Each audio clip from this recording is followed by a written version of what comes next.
பாரம்பரிய ஜோதிடர் திருப்பூர் சுபம் மாரிமுத்து ஐயா அவர்களின் ஆதிகால பரிகாரங்கள் 51 என்கின்ற சிறப்பு வகுப்பு இப்பொழுது துவங்க உள்ளது. இந்த வகுப்பிலே முதல் நிகழ்வாக குத்துவிளக்கு ஏற்றும் நிகழ்ச்சி இப்பொழுது நடைபெற உள்ளது.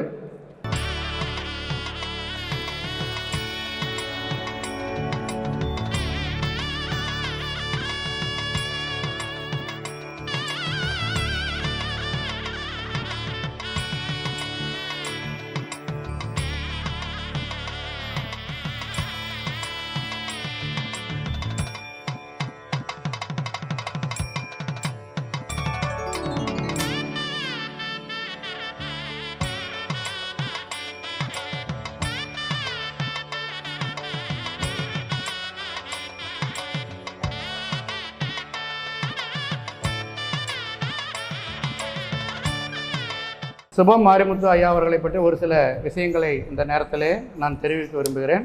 கிட்டத்தட்ட ஒரு 10 ஆண்டு காலமாகவே ஐயா அவர்களை எனக்கு தெரியும்.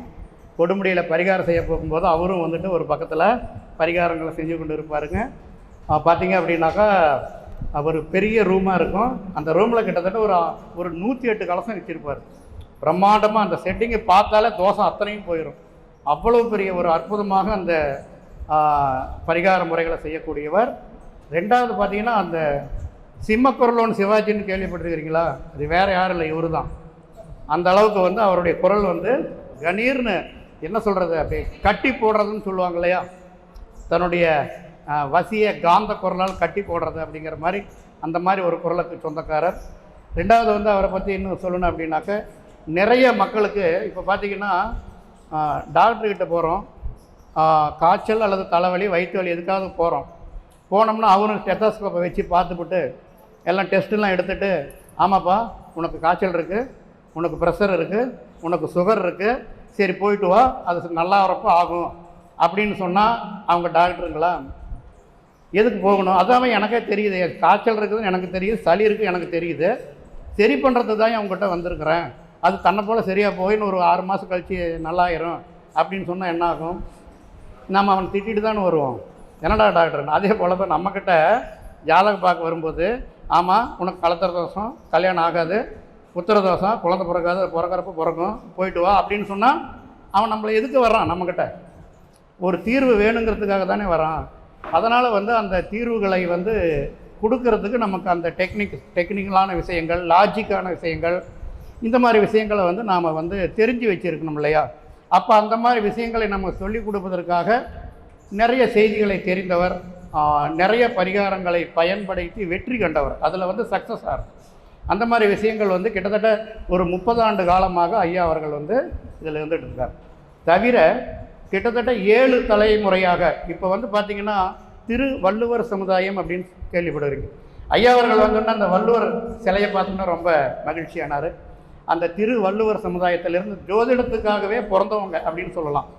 இந்த இதை வந்து வள்ளுவர் சமுதாயங்கிறது ஜோதிடத்துக்காக தன்னுடைய உடல் பொருள் ஆவி அனைத்துமே வந்து அதற்காகவே அர்ப்பணிக்கப்பட்டவங்க.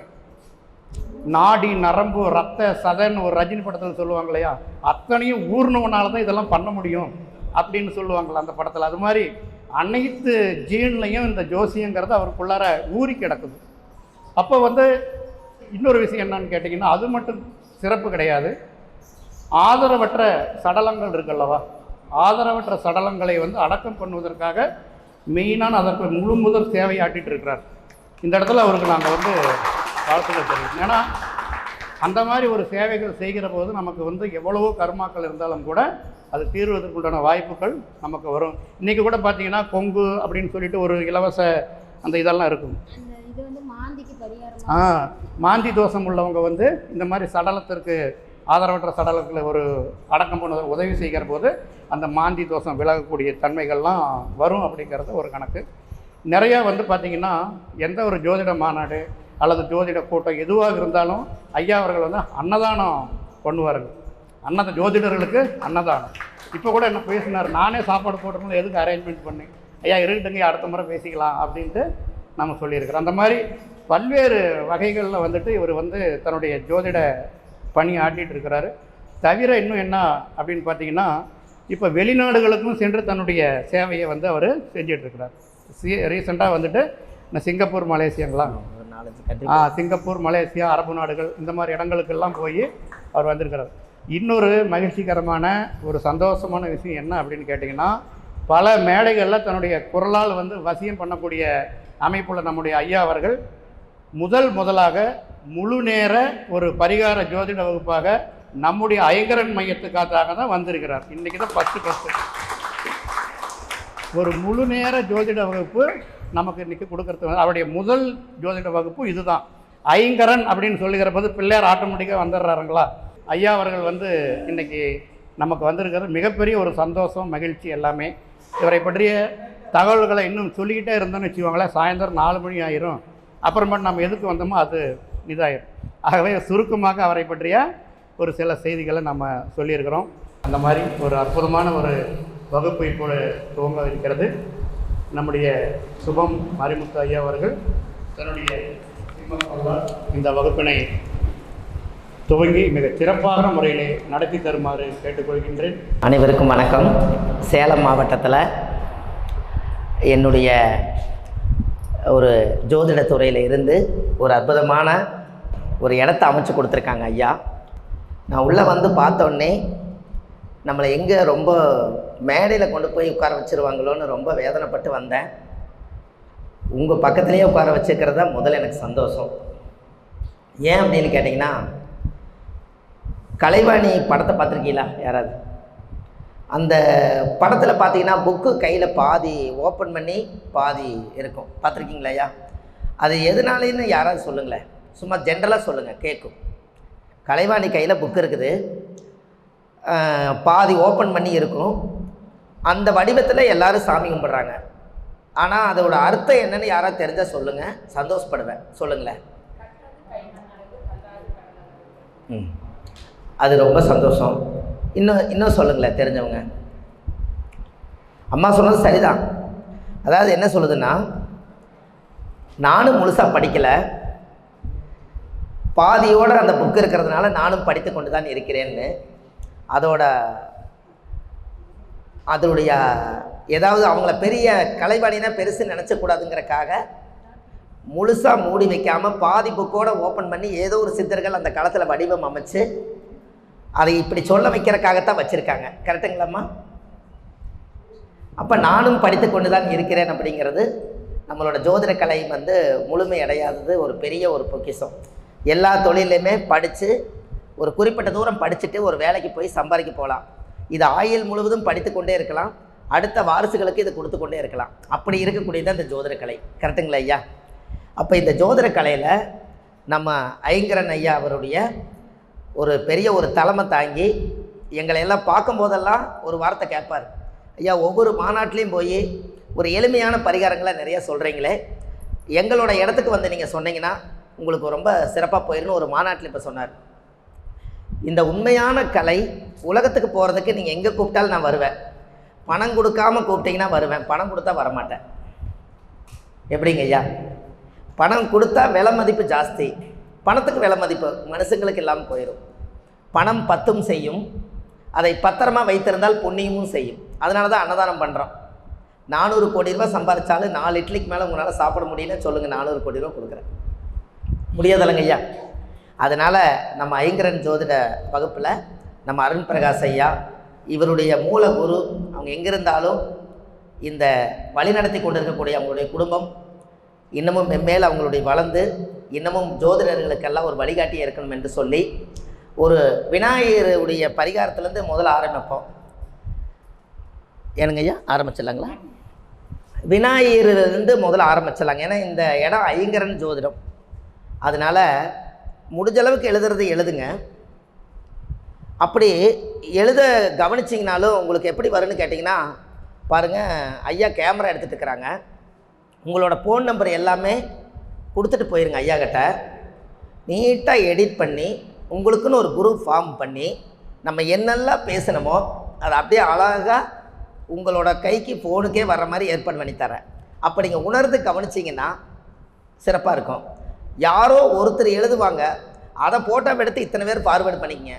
எழுதுனீங்கன்னா, நான் எப்போவுமே ஒரு வகுப்புக்கு போனேன்னா யாராவது நல்லா எழுதுவாங்க லேடிஸு, அவங்களுக்கு நல்லா படிச்சிருப்பாங்க. இப்போ கிருஷ்ணவேணி அம்மா எழுதுறாங்கன்னா, நல்லா இருக்கிறீங்களா, நான் போய் பக்கத்தில் உட்காருவேன். ஒரு டீ வாங்கி சாப்பிட்டு பொழுதா வரைக்கும் அவங்க எழுதுவாங்க, நான் பார்த்துக்கிட்டே இருப்பேன். எனக்கு நீங்கள் எழுதலையான்னு கேட்பாங்க. நான் ஒன்றும் எழுதலைங்க, விடுங்க பரவாயில்ல கேட்டுக்கலான்னு. அப்புறம் சாயந்தரம் 5 மணிக்கு ஒரு சுயநலம், கொஞ்சம் அந்த புக்கை கொடுக்குமான்னு ஜெராக்ஸ் எடுத்து சத்தமெல்லாம் வீட்டுக்கு வாங்கிட்டு போயிடுவேன். புரிஞ்சுங்களா ஐயா? ஆல்ரெடி எழுதிட்டாங்க, எழுத்து அச்சாணி பிரபஞ்சத்தில் கலந்துருச்சு. இது அழுங்காமல் கரெக்ட் பண்ணி கொண்டு போயிடுவேன். அப்போ என்ன ஆகுன்னு தெரியுங்களா, அவங்க பொழுதா வரைக்கும் கஷ்டப்பட்டு எழுதின விஷயம் ஒரு ஜெராக்ஸில் நம்ம கைக்கு வந்துடும். அப்போ ஏதோ ஒரு வழியில் வந்துருமா வந்துடாதுங்களா? அதனால் யாரோ ஒருத்தர் எழுதுவாங்க, விடாமல் சொன்னாலும் கேட்க மாட்டாங்க, ஆனால் எழுதுவாங்க. அவங்கள பிடிச்சி நம்ம வாங்கிக்கலாம். 10ஆவதுக்கு வீடியோ கிடைக்குது. போதுமல்லங்க ஐயா? இப்போது ஒரு விநாயகர் பரிகாரத்தை நீங்கள் குழம்பு வைப்பீங்களங்கம்மா லேடிஸ் எல்லாம். என்றைக்காவது ஒரு நாள் ஒரு வியாழக்கிழமை அன்னைக்கு கொண்டைக்கடலை குழம்பு வைக்கணும்னு சொன்னாங்க. குழம்பு சாப்பாடு வச்சு ஏதோ ஒரு குழம்பு வச்சு சாப்பிட்றோம், ஏதோ ஒரு நோய் உருவாகுது. சாப்பிட்டதுனால தான் நோய் உருவாகுது. பிறக்கும்போது நோயை கொண்டு வரல. பச்சை குழந்தை வஞ்சகமெல்லாம் பிறந்த குழந்தைக்கு எந்த ஒரு பிரச்சனையுமே கிடையாது. அப்போது ஒரு குழந்தைக்கு நோய் உற்பத்தி ஆகிறதே உணவு பழக்க வழக்கத்தால் தான். சரி, அப்போ நம்ம என்ன பண்ணலாம்? ஒரு வியாழக்கிழமை அன்னைக்கு என்ன தானியங்க ஐயா? வியாழக்கிழமை தானியம் என்னங்க? நம்ம கொண்டைக்கடலையை ஒரு பிடி கையில் எடுத்து விநாயகரை ஒரு 3 முறை சுற்றி இந்த கொண்டைக்கடலையை கொண்டு போய் குழம்புல போட்டு அதுக்கப்புறம் நீங்கள் சாப்பிட்டீங்கன்னா நோய் வருமா? வினையை தீர்க்கக்கூடியவர் விநாயகர். கரெக்டுங்களா? என்னங்கம்மா? சந்தோஷமாக இருந்தால் நீங்கள் கைதட்டலாம், உங்களை யாரும் தடுக்க மாட்டாங்க. ஏன்னா அதுக்கு தான் உங்களை எழுத வேண்டாம்னு உங்களை லாக் பண்ணதுக்கு காரணமே, ஒரு விஷயம் நல்ல விஷயம் கிடச்சி உங்களுடைய மனசிலிருந்து ஆதங்கத்தோட ஒரு திருப்தி கிடச்சா நீங்கள் கைதட்டினா அது ஒரு யோகம்தான். அப்போது அந்த கொண்டைக்கடலையை கையில் வச்சுக்கிட்டு அந்த என்னைக்காவது ஒரு நாள் ஒரு மாம்பழம் எடுத்துகிட்டு போய் விநாயகர்கிட்ட பக்கத்தில் வச்சு 2 மாம்பழம் எடுத்துகிட்டு போங்க. எப்போவுமே 2 மாம்பழம் எடுத்துகிட்டு போய் ஒரு மாம்பழம் சாமிக்கு வச்சுருங்க நைவேத்தியமாக.